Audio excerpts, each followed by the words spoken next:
not only we celebrate 65 years of Autorama here this weekend downtown Detroit, but this is also this year the 40th anniversary of Smokey and the Bandit. And behind, to the left, it's a Trans Am that Burt Reynolds drove in the original one, which he was being chased by, which he helped box Jackie Gleason's Chill Buford T. Justice.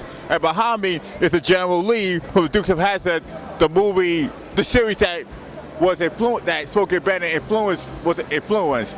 And and with me is Paul Simeon and Scott Page.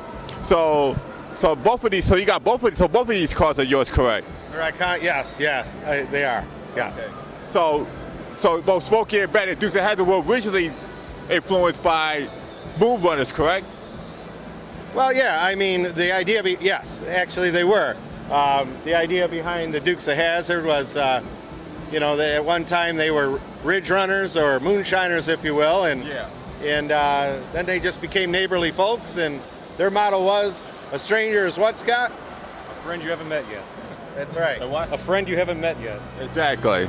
So it's a good family TV show. Okay, yeah, exactly. To me, I always thought people thought the success of the Dukes was the car, but to me, I think that's how it went on. It pretty much had a lot of everything for everybody. That's right. A lot of everything for everybody, for people of all ages. And it was also kind of like not just actual county, but it was also a Western of sorts. A little bit. Yeah, it was in a country setting, so I guess you could say that. Okay. But it was about family values, really, if you think about it. So it was a good show. No killings, no drugs. Exactly. No kids, nothing like that. Yeah, the first 5 episodes, and they shot in Georgia, and then they went to California. Yeah. Correct.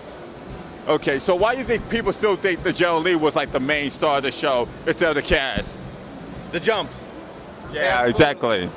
Absolutely. Yeah, like I said, the Dukes pretty much had everything for everybody, and then Smokey and Bandit came out, and that led to the Dukes here, correct? That's right. Smokey and the Bandit was first. Okay. Yep.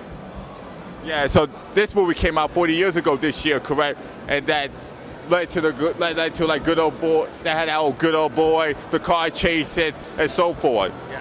Yeah. That was Burt Reynolds, Sally Field, and Jackie Gleason, can't forget him. Yeah, and Jerry Reed. You can't forget Jerry Reed. The Snowman. That's right. He's bounding down. What was his dog's name? Flash.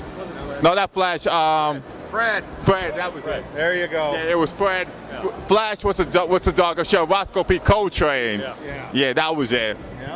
Yeah. So we thought we'd just build some tribute cars to the show and to the movie. But this, however, is a real deal Y84 Special Edition Smokey and the Bandit Trans Am. Completely numbers matching. Scott Page from PFS Restorations built these nut and bolt. Heck of a job. Okay. Now we know why the Dukes lasted long because of we know the reason behind the Dukes longevity. But why do you think Smokey and Bandit is still popular after 40 years? It's kind of a phenomenon, really. I mean, Barrett Jacks a couple years ago, heck, they sold one for well over $100,000. So, I mean, I don't know.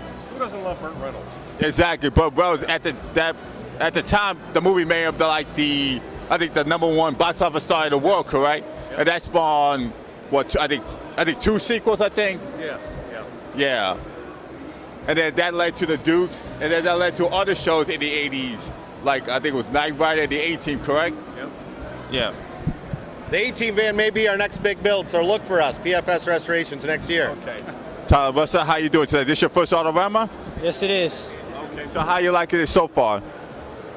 I love it. It's definitely been a really good experience for me. Okay. And no better experience than with the General Lee, correct?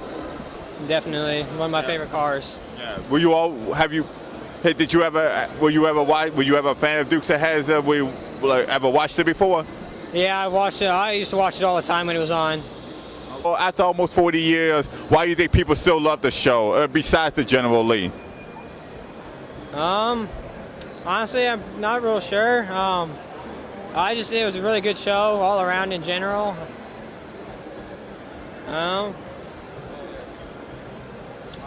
Yeah, I don't really have a definite answer for that. Okay. Well, we also got the Batmobile, not the Batmobile for the Batman TV series. You probably don't remember that. The Pow, the Bam, the campiness with Adam West, Ed Bud Ward, So is it would you consider generally your favorite car so far? Yeah. What about this one right here, the Trans Am from Smokey and the Bandit, the movie that led to the Dukes of Hazzard, which was the show that was also the precursor to the movie Moonrunners. Probably, I really like. That's one of my favorite cars too. I've always wanted to have one of them. So if it was like if you ever seen them in a race, who you think will win, the General or Bandit 1? I'd have to say the General. Okay, any particular reason why? Not anything real particular. I've always just been a fan of Dodge and performance in general. Well, thank you so much, Tyler, for speaking with us. You enjoy yourself at Autorama.